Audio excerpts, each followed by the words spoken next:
Hello everyone, welcome to the Missouri Teacher Development System Artisan Teacher On-Demand video series.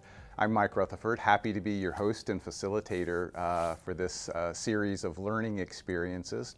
Today we're going to talk about giving and receiving feedback. One of the things we know about effective teaching is we just get better and better and better at our craft if we not only practice it and give ourselves feedback, which could be called reflection.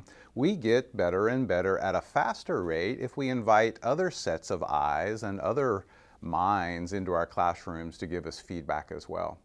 We're going to have two sections to this. The first is some ideas for how to provide feedback to other professionals in an effective and safe way. And then we're going to have a second episode on some tips and ideas for how to be a really good receiver of feedback. What to do when you're the person on the receiving end of feedback and how you might maximize that. Now, the way we'll do it is we're going to work first on just a little piece that I'd like to call fundamentals of feedback. We're going to look at 4 fundamentals of feedback that both providers and receivers of feedback do well to master. And then we'll break it up and we'll have a section just for providing feedback, and then we'll have another section just for receiving feedback. Thanks for being a part. So let's get started with these 4 fundamentals of feedback. And the first fundamental is just what I like to call the logic model for feedback. I mean, why give feedback? Why invite people to give you feedback? Why is feedback such an important part of what mentors and instructional coaches and administrators and colleagues do? It turns out there's a lot of logic behind the notion of why to give feedback. I've drawn a little picture of it. Let's go look, and I'll use the illustration to sort of talk us through the logic behind why providing and receiving feedback makes good sense for us as educators. So what we want to have in the center of the model is skillful teaching. It takes knowledge to teach, it takes skill to teach, it takes a good attitude and a set of values to teach. What we're focusing on right now, though, is the skillfulness of teaching, right?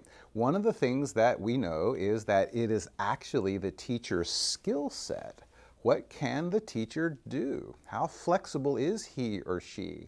How many different effective tools do they have in their toolbox that really drive student success? So in our logic, we know that skillful teaching is the prime mover of student success. It's not the only mover. It's not the only thing that causes students to be successful. There's more to the recipe for students being unusually successful in a classroom than just the skillfulness of a teacher. We do know this, however, the skillfulness of the teacher is the highest durable effect size variable of all the variables that impact student success. So here's the logic. Skillful teaching is the prime mover of student success. So what is the mover of skillful teaching? How does one get more skillful as a teacher? Well, it's actually pretty simple. We get more effective through practice. Since teaching is predominantly a skill set, how do you develop a skill set? How do you learn to play the piano? How do you learn to ride a skateboard? How do you learn to surf, right? You don't just watch a video on it. You don't just go to graduate school and study it. You have to roll up your sleeves and get your hands dirty. You have to actually practice it. So here we go. Skillful teaching drives student success. Practice drives skillful teaching. Now, let's talk about feedback. It turns out there are 2 types of practice: without feedback and with feedback. And let's just contrast those 2. We know that teachers can improve and can become awesome and exceptional without any feedback. If they have no mentors and they have no colleagues and the administrators in their building hang out in the office all day, well, guess what? Teachers can still improve their craft. They can still get more and more skillful. And the reason for that is because of practice. If you are a reflective practitioner, which just means you think on a regular basis about what you're doing, do the things that work more often, do the things that don't work so well less often. That's called reflective practice. So a teacher can improve his or her skillfulness just through being reflective. However, there's a limit to reflection. And the limit is that no matter how much we reflect on our own practice, we're reflecting on it with the same brain, ours, that formulated the lesson to begin with. So we're always seeing our teaching through the filter of, well, the person who was the teacher in that episode. And that's valuable, but it does leave out quite a bit of possible learning.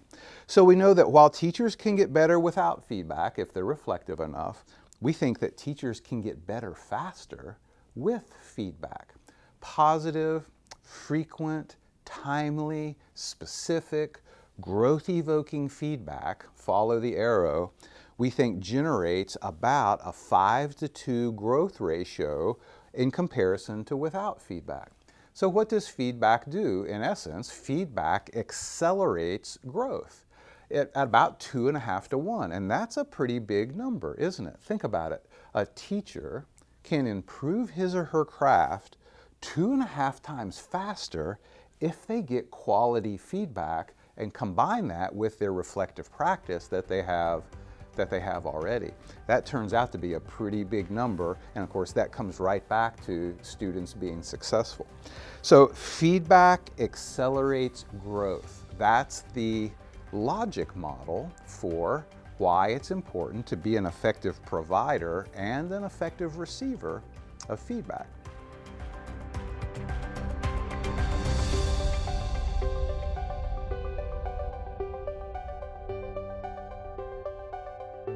Okay, so 4 fundamentals for providing and receiving feedback. The first fundamental is the logic model behind it, right? We know that teachers can grow faster with feedback than without feedback. Number 2, the second fundamental of feedback is to understand that having another person in our classrooms watching us as we teach and then taking the time to talk to us about what they think and what they saw turns out to be feedback that we just can't provide for ourselves. I like to think of it this way. The second fundamental of providing and receiving feedback is to remember this.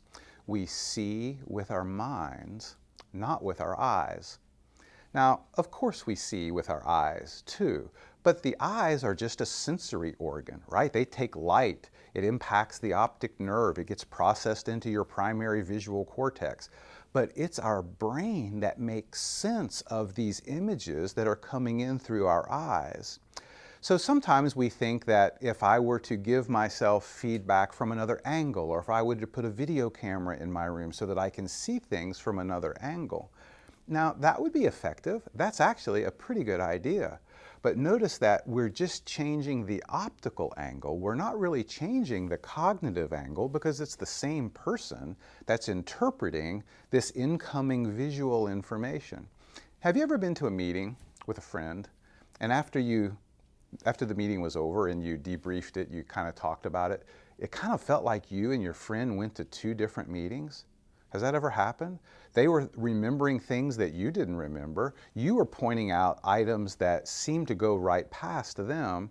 You did both technically go to the same meeting, but since you attended that meeting with 2 different minds, you had 2 different experiences. Get in a car with a friend, a family member, and drive down the road for 20 or 30 minutes.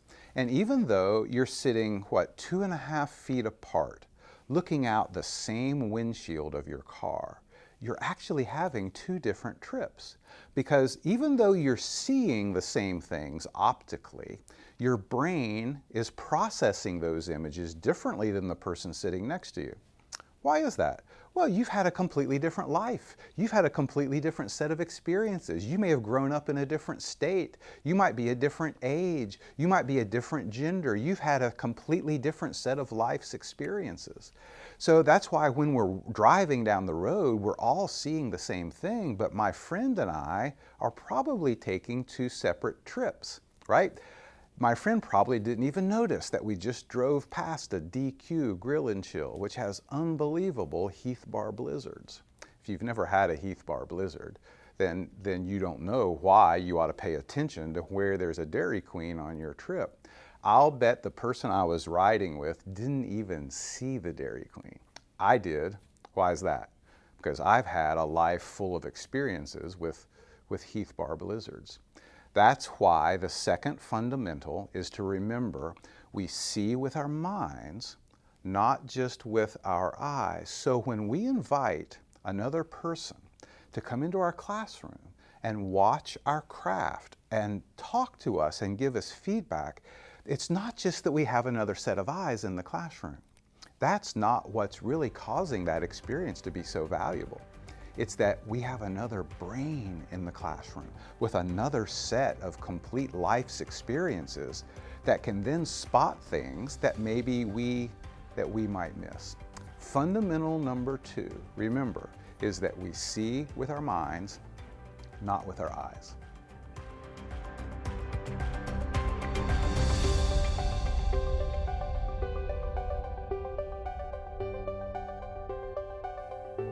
Four fundamentals of providing and receiving feedback. Fundamental number 3 is take a strengths-based approach to providing and receiving feedback. There are basically 2 ways to improve our craft as teachers. One is called the strengths-based approach, and as the name implies, that's where we basically try to spot one another's talents and their abilities and their gifts, right? And the things that they have high capacity for, the things where they have a little virtuosity.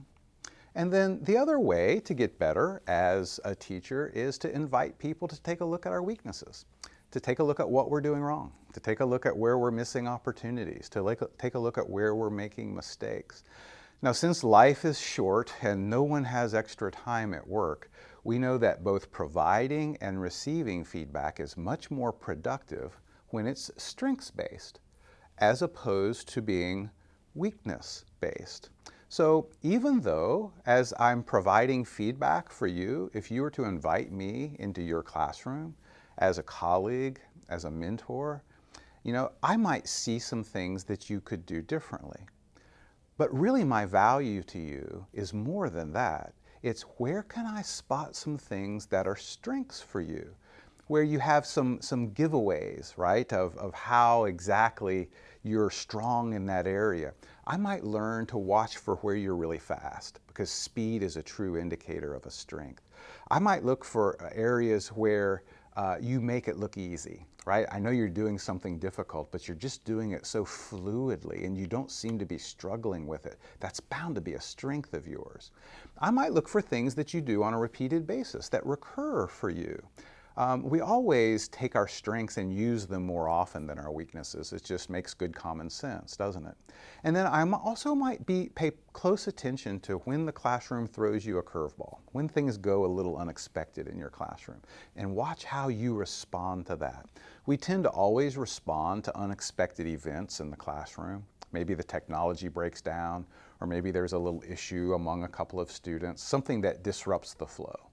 When something disrupts the flow, we almost always turn to a strength to get it back. If your strength is that you're really organized, you organize your way out of a fix.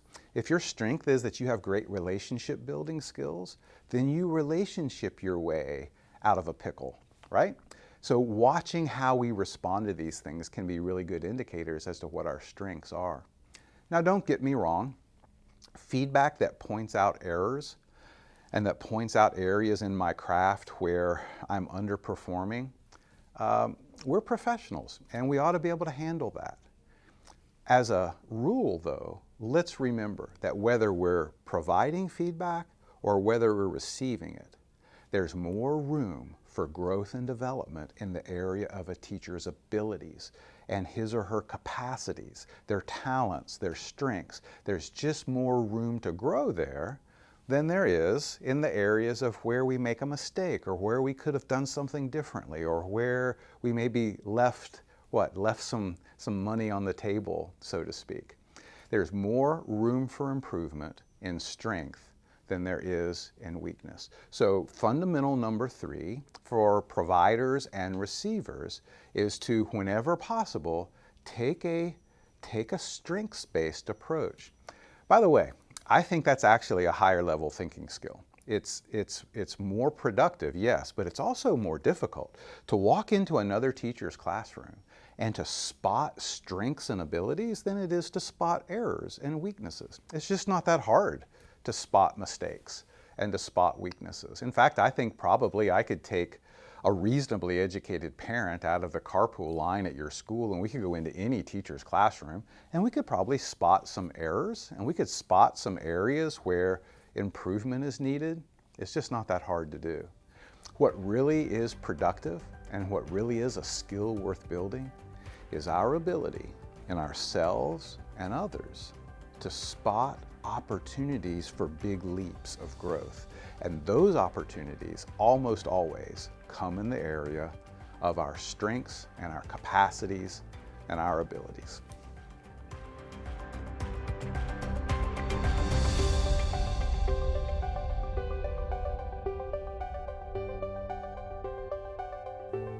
So we're working on 4 fundamentals of providing and receiving feedback. The 4th fundamental I'd like to share with you, I've just given it a bit of a name. It's called one brain, 2 jobs. One brain, 2 jobs means that teachers, well, each teacher has one brain. But that brain of that teacher, right? So let's get our brain model out. The teacher's brain, my brain, if you're in my classroom giving me feedback, your brain, if I'm in your classroom observing and giving you feedback, gosh, is a marvelous organ, an amazing feat. You know, it's the seed of all the knowledge in the universe packed into this. It's just amazing. But it is just one brain. And the brain, even though it's an oversimplification, has 2 jobs with respect to giving and receiving feedback. And the 2 jobs are, number 1, protection, and number 2, learning. Notice that job 1 is protection. Job 2 is learning. So let's say you're a provider of feedback. Instead of using the brain, let me just use a quick drawing that I made. So here's me or you, right? We're teachers. It's a good idea to remember that as a teacher, I have one brain, but that brain has 2 jobs. The first job of the brain, honestly, is to protect me in my personal and professional life. Protect me from what? Protect me from who? Well, from you, and from feedback that might, mess with my psyche, or that might feel critical, or that might sound judgmental.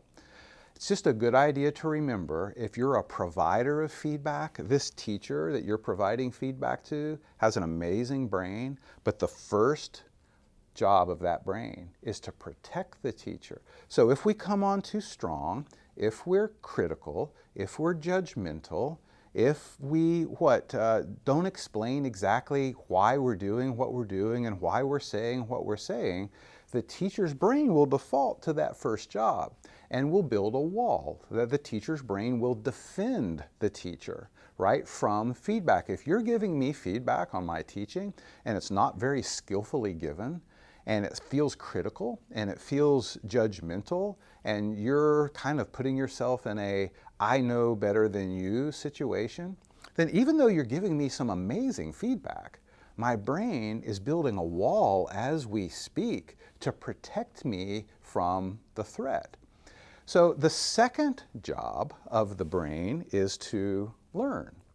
And so as a provider of feedback, then, number 1, remember, I don't want to activate the primary job of the teacher's brain.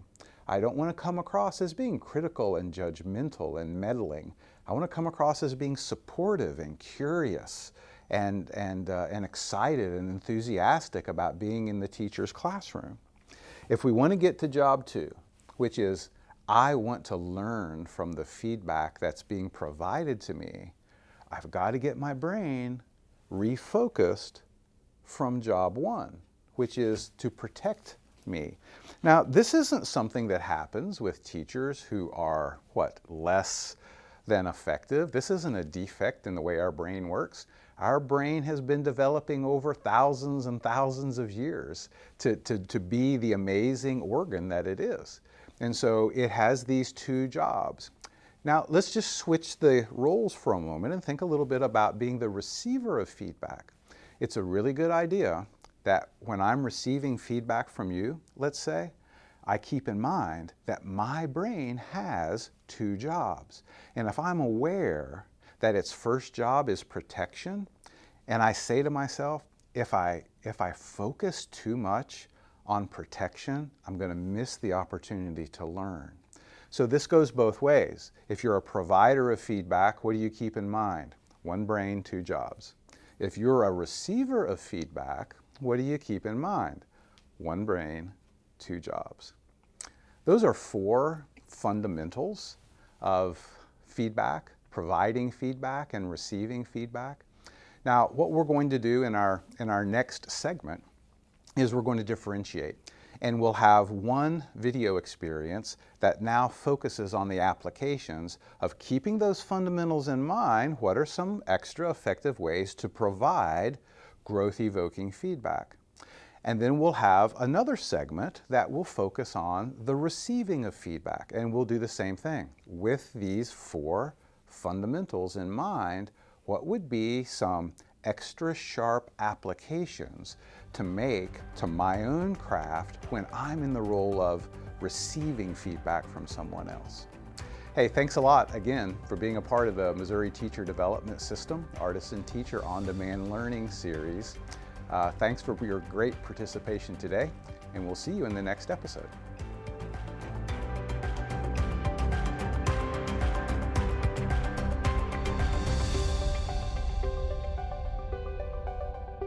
Welcome back.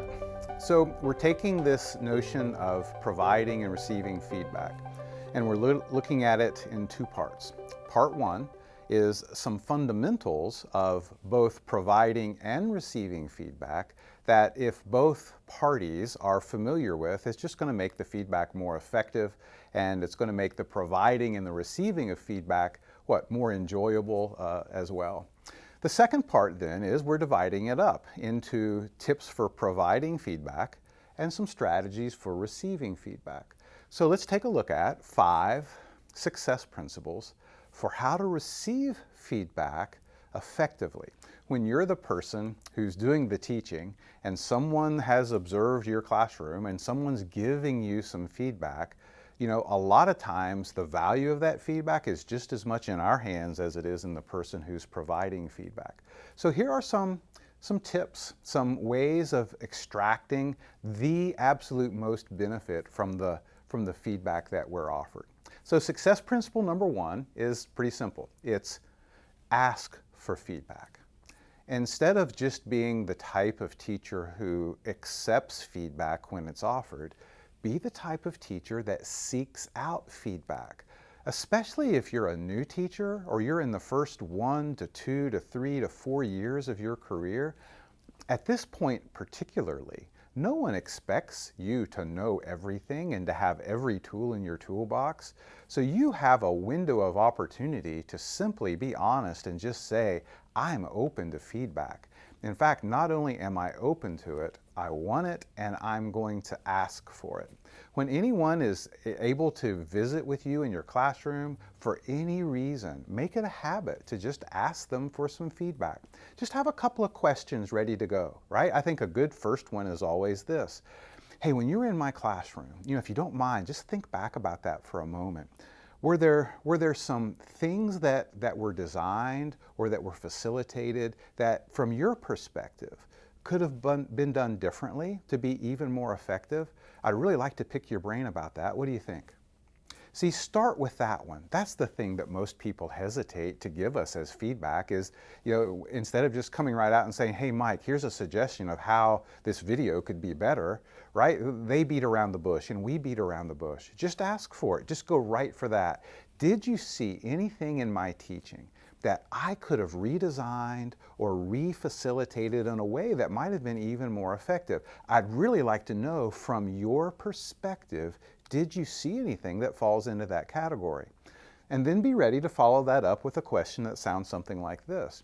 Were there also some elements of the classroom that you thought were working pretty well and that were effective that I might want to remember and emphasize and make sure that I continue to do those? That would be helpful too. What about that from your perspective? So, success principle for receiving feedback is go out and get it. Anytime someone is in your classroom for more than 30 seconds, they're fair game. Be known as that teacher who just goes out and requests feedback from everyone. A, you'll learn a lot, and B, people won't be so uptight about offering you feedback. Success principle number one. Success principle number two. When you're on the receiving end of feedback, remember one of our fundamentals was that a teacher has one brain and two jobs. And so when we're receiving feedback, there's a part of our brain that wants to protect us from the feedback, that wants to shield us from being critiqued or judged or looked at as being anything less than perfect, right? We all have that as a part of our brain. Circumvent this. I think it's a good idea to remember this. Don't deny, don't defend, and don't minimize. 3 specific things not to do. Don't deny. Don't let your brain go here. I didn't do that. You must be mistaken. You must be thinking about another observation. I absolutely did not say that and did not do that. If you're spending your time denying something, what someone saw in your classroom, your brain isn't available for learning. Don't defend it, right? At least not while you're receiving it. Don't come back immediately and say, well, here's why I did that. Or if you had seen what happened right before that, then you would understand why I was doing that at that time. You're not on trial. Feedback is difficult to give. Make it easy for the person giving you the feedback by not denying anything. And no matter what the person says, just tell yourself, I am not going to defend it. Why?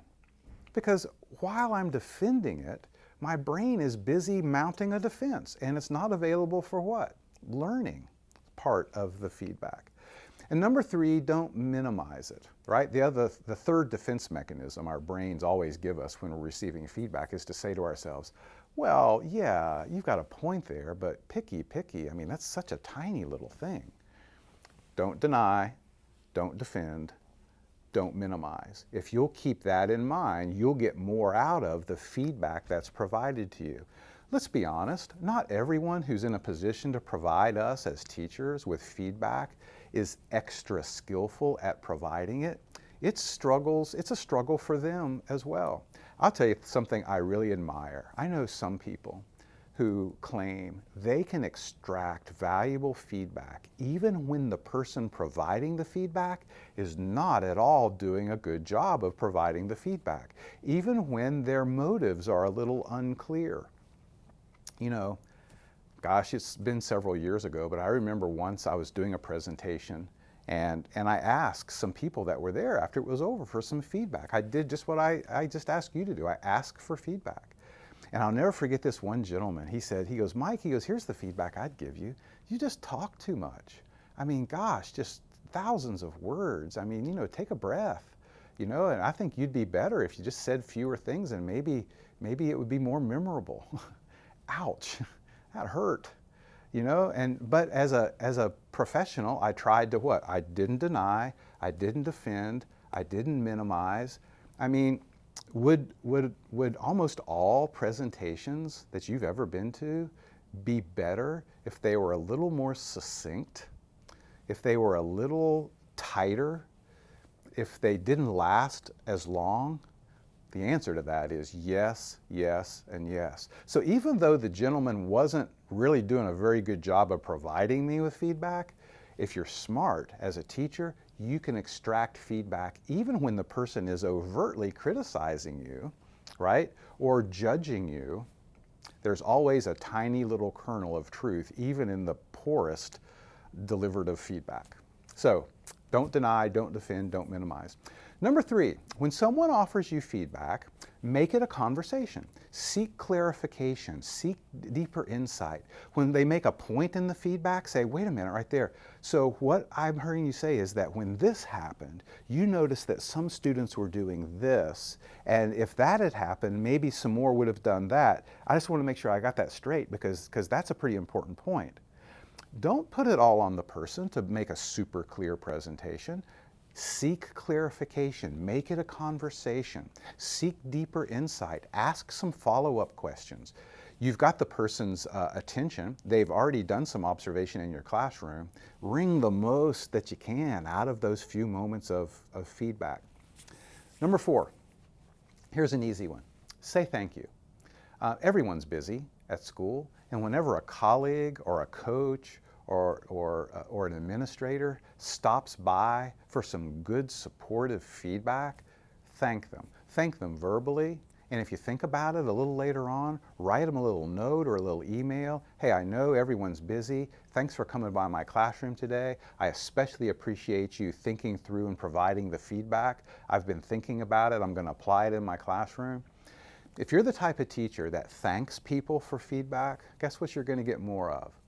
Feedback. And you know what? You're going to get better feedback as well. The fifth success principle is, as a teacher, seek feedback from 2 types of people. Number 1, people who are already familiar with you and your classroom.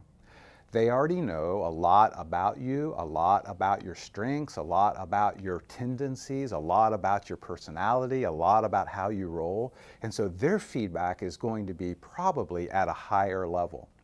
But you know, another type of person that can offer awfully valuable feedback is a newcomer to your classroom. So if you come across someone who's never seen you teach, who's never been in your classroom, and they're willing to observe for a few minutes and offer some feedback, always take them up on that. There's something about being a newcomer.